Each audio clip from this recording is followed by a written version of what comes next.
읽도록 하겠습니다. 너희가 순종하는 자식처럼 전에 알지 못할 때에 따르던 너희 사욕을 본받지 말고. 아멘.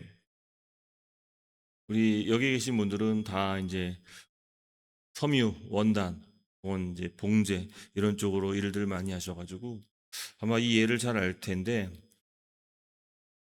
이 본받지 말고 이 단어가 가지고 있는 이 뜻이 옷을 맞출 때 이 제단사가 이제 틀, 이제 본을 뜨는데 그 어깨 모양에 맞춰서 아니 뭐 팔 길이에 맞춰 가지고 그 잘라놓은 틀에다가 이제 원단을 대고 그것을 이제 쭉 자르게 됩니다. 그 틀대로 자르면은 그 틀의 모양대로 그대로 이제 옷이 나오게 됩니다. 이 그림이 바로 이 오늘 본문의 이 본받지 말고 이 본받으라 그 말의 의미가 됩니다. 그러니까 겉모양을 어떤 틀에 의해 가지고 이렇게 잘라낸다라는 것을 의미합니다.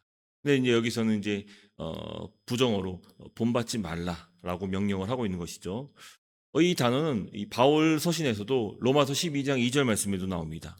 이 세대를 본받지 말라. 이 세대를 본받지 말라. 같은 뜻입니다. 같은 의미. 그래서 이 세상이라는 틀이 있는데 그 틀에 우리를 갖다 대지 말라. 이 세상의 모양대로 살지 말라. 그대로 본받지 말라. 그런 의미를 갖고 있습니다.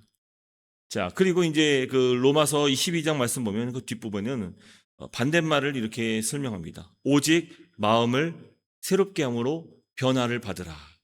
예. 그래서 앞에서는 이 세대를 본받지 말라.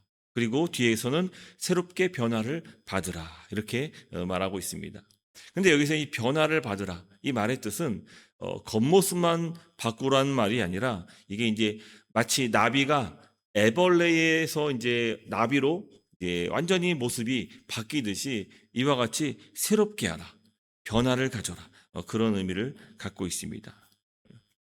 이 베드로는 우리가 이 세대의 이 사역 가운데에 이 세대를 본받는 모습을 지적하고 있는 것입니다. 근데 여기서 우리가 그 세상을 따르는 그 모습을 가리켜서 이렇게 말하기를 전에 알지 못할 때에 따르던 너희 사역이다라고 말합니다. 그러니까 전에 알지 못할 때가 언제입니까?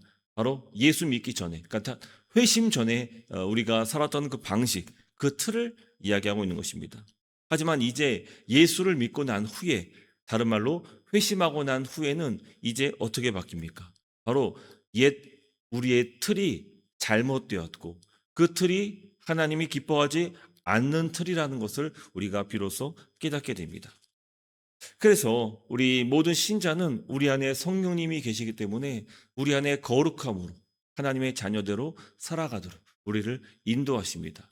하지만 문제는 이 과거의 틀이 여전히 남아 있다는 것입니다. 이게 이제 싸우는 것이죠. 그래서 우리가 이 땅에서 살아가는 모든 날 속에는 이 과거의 옛 사욕, 이 틀을 우리는 계속 끊임없이 사라지도록 내어 버리도록 이 싸움을 하게 되는 것입니다. 아마 우리들도 다 이렇게 겪는 일들일 것입니다. 하루하루 그냥 남들처럼 비슷하게 살아가려는 우리의 생각과 모습들, 또 거짓말하는 태도들, 또 불신하는 태도들, 의심하거나 또 이렇게 하는 모든 이런 것들이 여전히 우리 안에 이 회심전의 모습이 사라지지 않았다는 것을 말해주고 있습니다. 하지만 이제는 그럼에도 사도 바울의 요구처럼 이 세대를 본받지 말고 마음을 새롭게 함으로 변화를 받도록 우리 자신을 하나님께 내어드려야 하는 것이죠. 이 베드로는 이 편지에서 순종하는 자식처럼이라고 표현하고 있습니다. 순종하는 자식. 저는 이 부분이 참 좋더라고요. 저희 온유가 이제 종종 이제 그런 얘기를 했었는데 예전에 한참 우리가 이제 성경을 같이 읽고 있을 때 그 창세기 말씀에 하나님의 형상이라는 단어가 나옵니다. 하나님의 형상. 그것을 설명할 때에 제가 이제 아들은 아버지를 닮게 되어 있다. 그러니까 아들이기 때문에 아버지를 닮는 것이 그게 당연한 것이다. 라고 제가 종종 설명했던 것이 있는데 이제 온유가 그것이 기억에 많이 인상적으로 남았던 것 같습니다. 그래서 항상 아버지, 그러니까 저죠. 예, 아버지의 그 모습을 자신이 담고 있고 또 따라하는 것을 보면서 아빠, 나 아빠의 형상이지. 아빠의 형상이지. 이런 말들을 참 종종 사용했습니다. 근데 마찬가지인 거죠. 우리가 아들이기 때문에 이제 하나님 아버지의 자녀들이기 때문에 우리의 마음속 깊은 곳에서부터 이 내재된 마음이 바로 아버지를 닮고 싶은 마음이 우리 안에 샘솟는 것입니다. 그 성령 하나님께서 우리 가운데에 그 거룩한 마음을 주셔서 이제는 점점 세상의 죄들이 미워지고 아버지의 그 거룩함과 그 정결함과 그 온유함을 담고 싶은 그런 마음이 우리 안에 자연스럽게 자라가게 되는 것입니다. 이제 우리의 틀이 어떻게 바뀌었습니까? 세상의 틀이 아니라 바로 아버지, 하나님의 그 모습, 그 틀을 따라서 우리가 내 몸을 거기에다가 맞추는 것이죠. 그래서 이 요한일서에도 이런 말씀을 요한이 합니다. 요한일서 3장 9절 말씀인데 그의 씨가 그의 속에 거하기 때문에 하나님께로부터 난 자마다 죄를 짓지 아니한다. 이런 표현을 쓰는 것입니다. 그렇죠. 이 씨가 심겨진 자리는 그 씨대로 그 식물이 자라나게 되는 겁니다. 그러니까 그 씨는 반드시 사과나무에 씨앗을 심으면은 거기에는 사과나무가 자라게 되어 있는 것이죠. 마찬가지로 우리 안에도 이제 하나님의 거룩한 씨앗이 심겼기 때문에 이제 옛 사역의 씨가 아니라 점점 어떻게 됩니까? 씨가 바뀌어서 이제 하나님의 씨, 그 식물을 자라내고 그리고 열매를 자연스럽게 맺게 되는 것입니다. 그래서 여러분, 우리 안에는 이와 같은 하나님의 거룩한 속성, 그 씨앗이 심겨 있으므로 이제 순종하는 자녀처럼 우리 안에 살아가겠다는 그런 욕구가 생겨날 뿐만 아니라 이제 당장 어쩌면 눈앞에 이 하나님의 그 열매를 맺지 못하는 모습일지라도 괜찮습니다. 우리 안에 계속 그 과정 속에서 거룩의 열매들을 맺어가게 될 것입니다.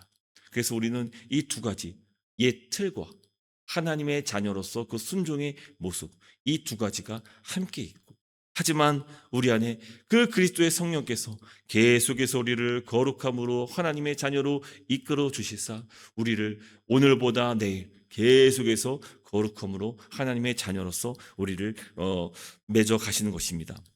그래서 여러분, 다들 세상의 그 모습을 따라하고 또 세상의 그 사욕을 쫓는 그 모습에서 이제 벗어나서 하나님의 그 형상, 그 모습 그대로를 닮고자 하는 그 욕망으로 살아갈 수 있게 된 것입니다. 할렐루야. 여러분, 우리가 그렇습니다. 이 반동 땅에서 이 살아간다는 것이 결코 쉽지 않은 그런 삶일 것입니다. 하지만 우리가 이곳에 살다 보면은 어쩌면은 이곳의 잘못된 틀에 내 몸을 내어 맡길 때도 있다는 것입니다. 맞지 않는 옷을 우리가 억지로 입는다 하면은 우리가 마음이 편치가 않는 것이죠. 겉으로는 그렇듯하게 보일지라도 그러나 그것은 나에게 맞는 옷이 결코 아닌 것입니다. 우리에게 맞는 옷이 있는 것이죠. 바로 그리스도의 옷이 그리스도의. 그래서 이 그리스도로 옷 입는다. 이런 표현들을 이제 사도 바울이 이제 종종 말하는 것이죠. 우리 안에 이제 그리스도로 옷 입고 살아가는 모든 신자들의 삶 속의 거룩한 변화를 우리가 살아가게 되는 것이죠.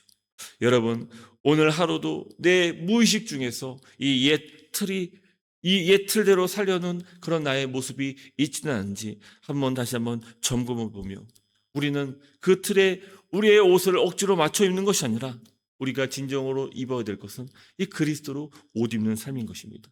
기억하십시오. 우리는 하나님 아버지의 자녀입니다.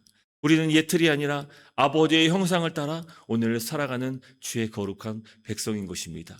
그래서 우리는 세상 속에서 이 어두운 세상 속에서 빛으로 드러나는 것이 우리는 빛으로 환히 드러나는 것입니다. 왜 그렇습니까? 우리는 하나님의 빛의 자녀이기 때문입니다. 에베소서의 표현이죠. 우리는 빛의 자녀예요. 빛의 자녀. 어둠에 거하지 않는 것이죠.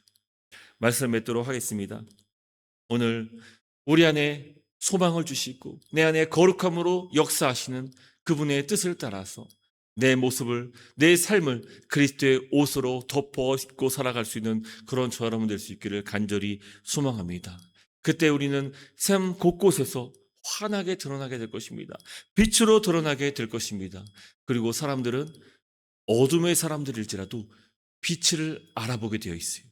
빛을 알아보게 되어 있는 것이죠. 저들은 과연 무엇이긴데, 저들은 과연 무엇이길래 저렇게 사는 것인가? 그것이 어리석어 보이고 미련해 보일지라도 어둠은 빛을 보면 다시금 빛으로 드러나게 되는 것이죠. 부디 바라고 원하건대 우리 반석교회를 통해서, 우리 여기 계신 성도님들 통하여서 이 어두운 저녁, 이 세상이 환히 드러날 수 있기를 간절히 소망합니다.